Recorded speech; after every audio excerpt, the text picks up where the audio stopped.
are simply bewildered by the glaring effluence of the Brahmajyoti. If one wants to see the absolute truth in full, one has to penetrate beyond these 24 material elements and the glaring effluence as well.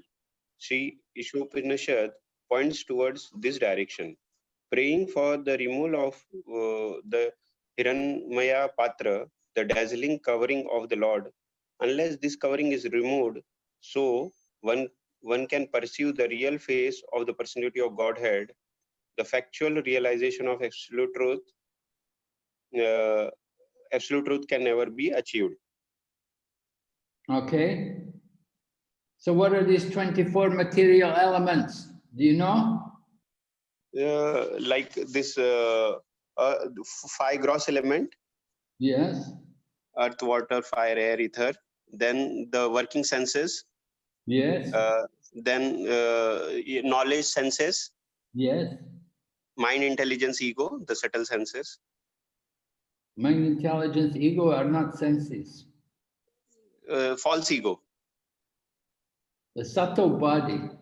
Subtle body, yeah, Maharaj. So you've got how many working senses? How many knowledge acquiring senses? 5, so it becomes 10. Yes. The gross element is 5, which becomes Yes. 15. What the else? three subtle element, which is yeah, Okay. 3 subtle, But 18. 18, more. then And then I'm missing, Maharaj, the sense objects. Sense object, yeah. The sense objects. How 5 many sense object. 5 sense objects, right? So Okay. 18 plus 5 is 23. I'm missing 1, Maharaj. Yeah, the unmanifested. The unmanifest. Okay, Maharaj. Yeah. Okay, so Sri Ishopan, so all of these 24 elements make up what? These 24 elements make up this. These are the elements of material nature, Maharaj. Yeah, material nature, right? Material body also. Material body is made up of these elements. And there's also covering over the universe. Yeah, yeah. So we have to go beyond that. Yeah, And go we have to beyond the penetrate. covering of the universe, where do we go? What do we come to when we go beyond the covering of the universe? When we cross this material universe, first there will be Shambhu Loka, and then there will be Vaikunta, and then there will be Goloka. Yeah, but before you go into these planets, what's going to be there as you go out of the universe? First, there will be Brahma Jyoti. The Brahma Jyoti, right? That's what's mentioned, right? Yeah, yeah, The Brahma Jyoti. So let's describe here the removal of this Haranmaya Patra. Haranmaya Patra. What is that meaning? The Haranmaya Patra. Dazzling covering of the Lord, the effluence. Right. No? It's like golden covering, right? Yeah. Golden covering of the Lord. So then to remove that so that you can see the personal feature. Okay, we'll go ahead. Thank you, Maharaj. Hare Krishna. Next, Prabhu, please read another person.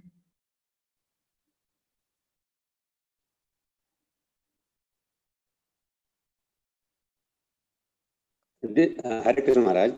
Yes, Hare Krishna. The Paramatma feature of personality of Godhead is one of 3 plenary expansions or Vishnu Tattva, collectively known as the Purusha Avatar.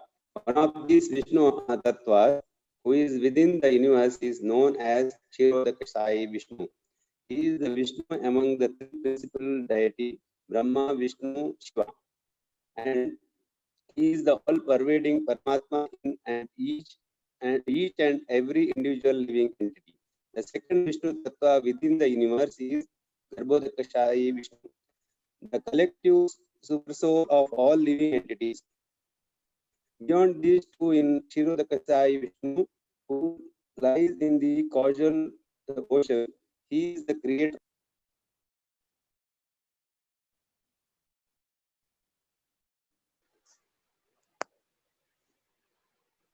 Okay, somebody else has to continue. He's got a mic problem. Hare Krishna Maharaj. Yes. He is the creator of all universes. The yoga system teaches the serious student to meet the Vishnu Tattva after going beyond the 24 material elements of the cosmic creation. The culture of empiric philosophy helps one realize the impersonal Brahma Jyoti, which is the glaring effulgence of the transcendental body of the Lord Krishna, Sri Krishna. That the Brahma Jyotir is Krishna's effulgence is confirmed in the Bhagavad Gita 14.27 as well as the Brahma Samhita 5.40. Yasha Prabha Prabhavato Jagadanda Koti Kotishvashesha Vasudati Vibhuti Bhinnam Tad Brahma Nishkalam Anantam Ashesha Bhutam Govindam Adi Purusham Tamaham Bhajami. In the millions and millions of universes, there are innumerable planets, and each and every one of them is different from the others by its cosmic constitution. All of these planets are situated in a corner of the Brahma Jyotir. The Brahma Jyotir is but the personal race of the Supreme Personality of Godhead, Govinda, whom I worship. This mantra from the Brahma Samhita is spoken from the platform of factual realization of the absolute truth, and the Shruti mantra of Sri Upanishad under discussion confirms this mantra as a process of realization. The Ishopanishad mantra is a simple prayer to the Lord to remove the Brahma Jyotir so that one can see his real face. The Brahma Jyotir effulgence is described in detail in several mantras of the Mundaka Upanishad 2.2, 10 to 12. Yeah, go ahead. Hiranyamayi, Maharaj can continue this sloka Yeah, also. go ahead. Yeah. हिरण्यमहि परे कोशे विराजम ब्रह्म निष्कलम तत् चुब्रम ज्योतिषिम ज्योतिष तद यद आत्मा विदो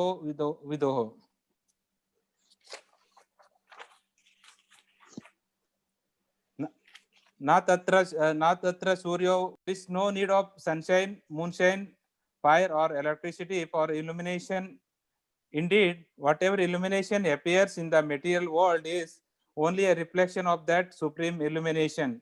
That Brahman is in front and back in back, in the north, the south, east, and west, and also covered and below, overhead and below.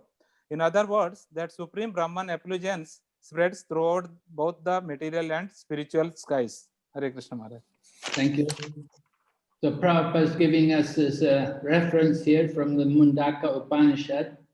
Mundaka Upanishad is very popular by the Gyanis, the Mayavadis. They like to quote that. Actually, there's only 11 mantras in the Mundaka Upanishad. Ishopanishad's 18 mantras. Mundaka Upanishad only 11 mantras. So some of these Upanishads are very short. So Prabhupada is describing here about this Brahma Jyoti. This is the effulgence coming from the body of the Lord. And Prabhupada is saying how the verse from the Brahma Samhita confirms the same thing, which is stated here in this mantra of the Ishopanishad. The same point is made. That the Brahma Jyoti is there. And all the planets are situated in the Brahma Jyoti. And this Brahma Jyoti is the effulgence coming from the body of Govinda. So it's important to be able to quote these different scriptural references, how they support each other. There's no contradiction there between the Shruti mantra of the Vedas, and also the Brahma Samhita. Brahma Samhita would be Smriti, not Shruti. So we can see there's no contradiction, they support each other. And this Ishopanishad mantra is a prayer to remove that Brahma Jyoti, to see his face. And we get the nice description, these 3 verses quoted to us.